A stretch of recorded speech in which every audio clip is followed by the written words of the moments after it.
O que milhões de pessoas inocentes passaram em prisões como Auschwitz é indescritível e inaceitável. Mas o escritor Primo Levi tenta nos trazer uma dimensão desse sofrimento e nos faz refletir sobre a vida. Este é o Visão Libertária, sua fonte de informações descentralizadas e distribuídas. Esse artigo foi escrito por historiador libertário, revisado e narrado por Coreia com K. Primo Levi foi um químico e escritor italiano de origem judaica que, após se unir a um grupo de resistência ao fascismo, foi preso no ano de 1943 pela milícia de Benito Mussolini. Sua vida passou por enormes reviravoltas quando foi enviado para o campo de concentração de Auschwitz, em 1944. Ele era um jovem adulto e foi um dos poucos a sobreviver. Afinal, ficou 11 meses no campo e, se ficasse mais do que isso, provavelmente não teria saído com vida. Levi resolveu compartilhar essa história terrível no livro É Isto um Homem? Ao sentir a necessidade de relatar como era viver no campo, trazendo uma imersão do cotidiano e da crueldade que sofreu. Um dos objetivos dessa obra foi o de trazer um estudo sobre a alma humana, já que a experiência que os prisioneiros viviam foi um processo de brutal desumanização.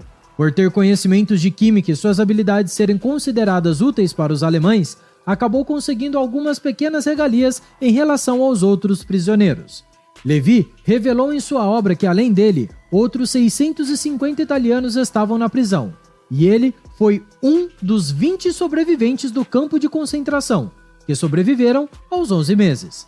Ao sair vivo, juntou forças para voltar a ter uma vida normal e trabalhar como químico, mas sentiu uma grande necessidade de revelar ao mundo sua experiência trágica. Tendo uma vida literária bastante prolífica, escreveu outros livros como A Trégua, poesias e relatos. Na obra que conta sobre sua trágica prisão, vemos como o autor perdeu todos os seus pertences, nome e identidade, tornando-se um número totalmente desumanizado. Sabe-se que a estratégia que governos totalitários utilizam para destruírem vidas de grandes grupos de pessoas, além de conseguir consentimento para a causa, é tirar qualquer resquício de humanidade delas. Um número era tatuado na pele dos prisioneiros, que tinham seus cabelos cortados e se tornavam cada vez mais iguais, perdendo toda a sua dignidade e individualidade, além de passarem por torturas. Levi relata, citação, "Condição humana mais miserável não existe. Nada mais é nosso. Tiraram as roupas, os sapatos e os cabelos. Se falarmos, não nos escutarão. E se escutarem, não nos compreenderão. Roubaram também o nosso nome, e se quisermos mantê-lo, deveremos encontrar em nós a força para tanto, para que além do nome, sobre alguma coisa de nós, do que éramos." Fim da citação.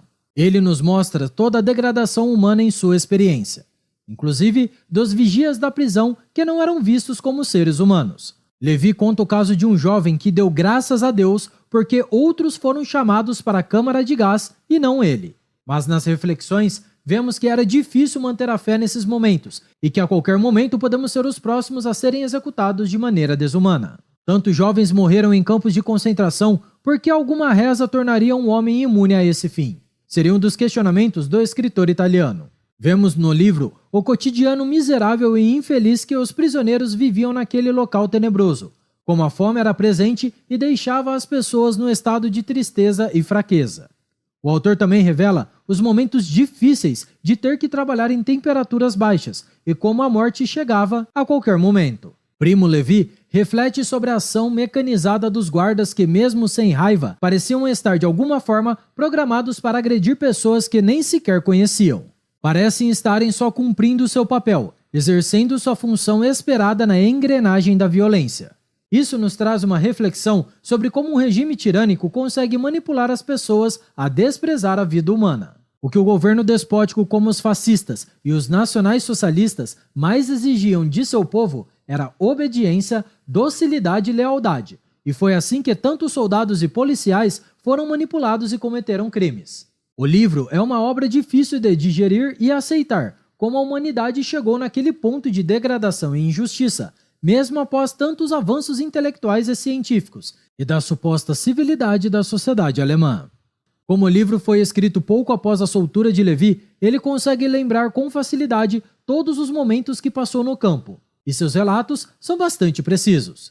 Em certo momento, ele escreve sobre o temor naquele local entediante e frio, pois a qualquer momento poderia acontecer uma tragédia.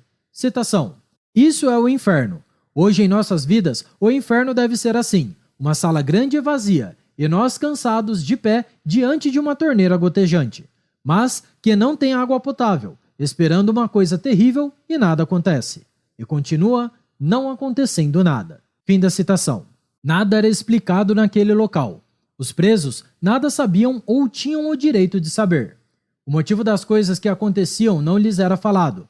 Não tinha direito a fazer perguntas e as consequências de muitos questionamentos poderiam ser mortais.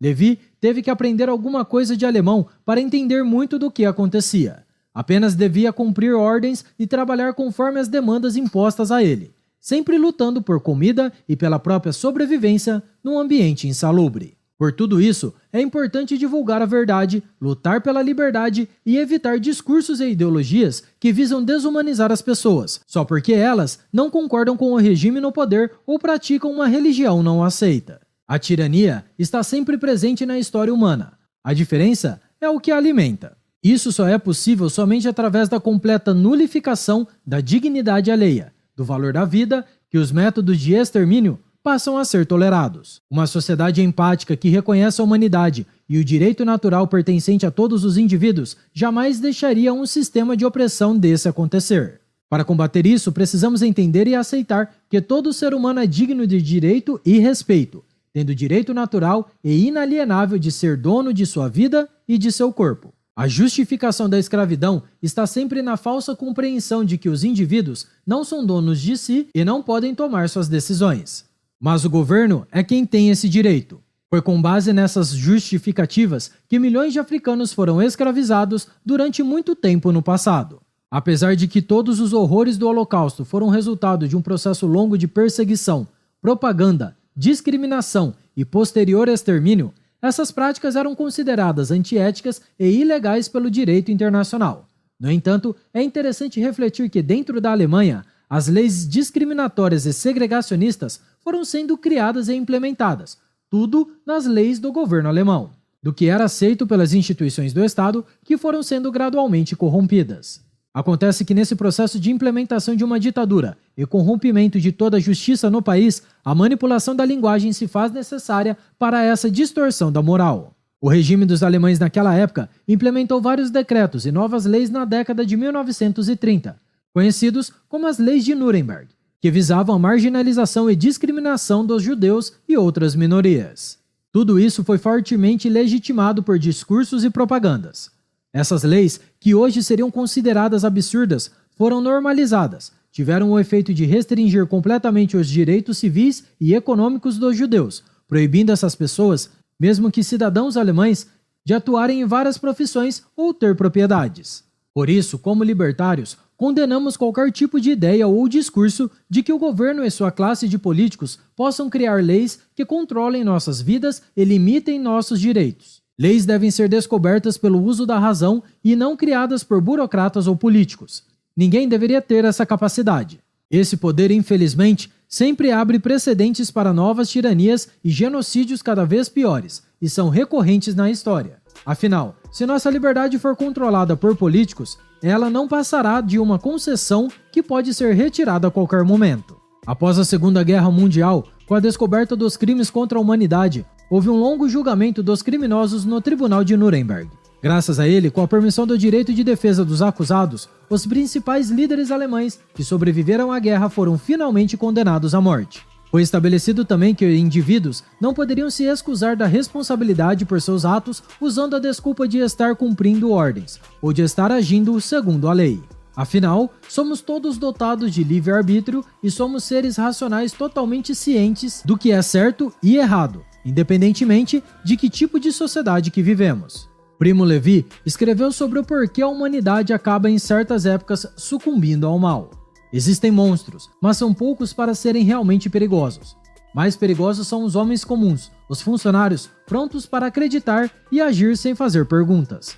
Enfim, já falamos aqui no canal diversas vezes sobre os crimes contra a humanidade que marcaram o século XX e destruíram inúmeras vidas inocentes. Para saber mais sobre o Holocausto, deixamos como recomendação os vídeos O Código de Nuremberg e como a propaganda convenceu os alemães a praticarem crimes em larga escala.